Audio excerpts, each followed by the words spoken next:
please go crazy and welcome to the stage, Mr. David Quirk.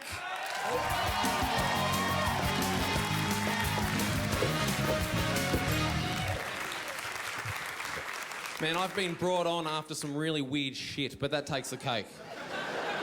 It's not an easy act to follow. It's not even quite right. Hey, everyone. How are ya? Damn. So, I would normally bring a drink on, but I thought it's unprofessional. People don't drink anymore. You guys, people are drinking here. It's a bar, isn't it? And you're loving it, aren't you? Well, I'll join you after. But I did gigs in London last year for the first time, and I was telling them how we have stubby holders. You know, like we use stubby holders, and a lot of them knew what they were, so I realised I was patronising them.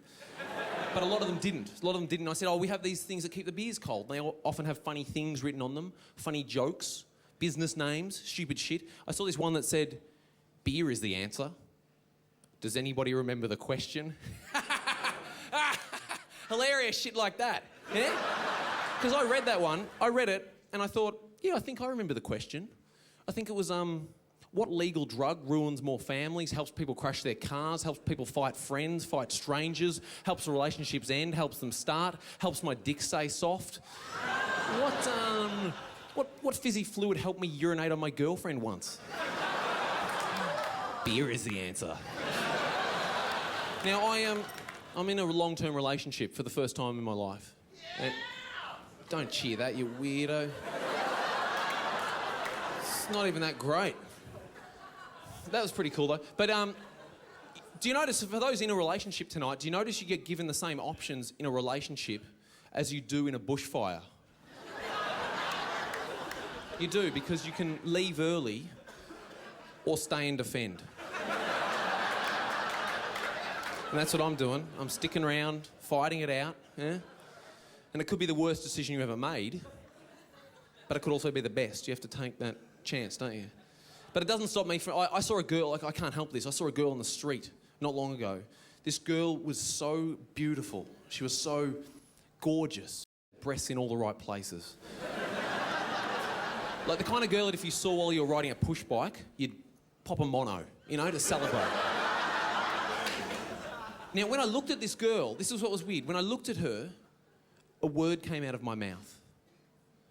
The word fuck came out of my mouth when I looked at this girl, right? And I can understand that. I can understand, oh yeah, guy sees pretty girl on the street, swears.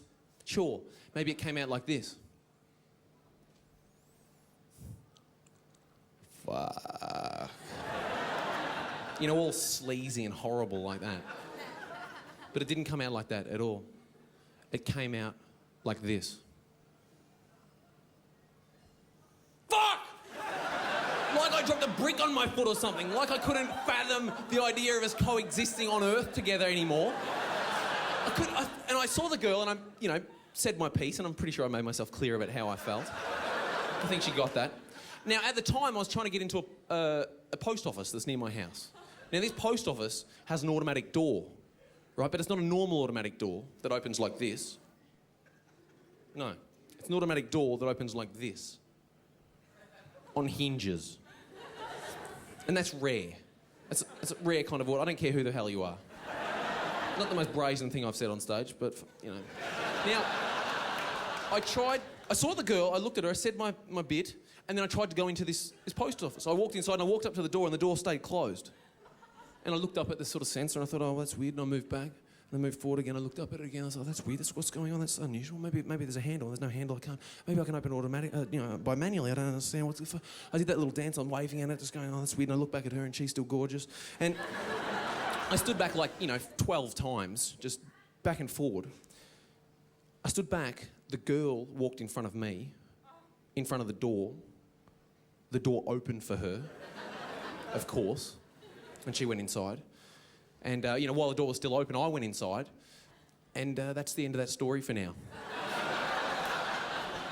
Yeah, because it ceases to be funny after that. Really, it's just a true story. Basically, I think I paid a bill or something. Never saw the girl again. Yeah, you want to make stuff up? Doesn't work that way. All I do with comedy is basically just participate in life and report back. Thanks, guys. I'm David Quirk. You will not hear the end of the story. Godspeed. Have a great night. Yeah, David Quirk!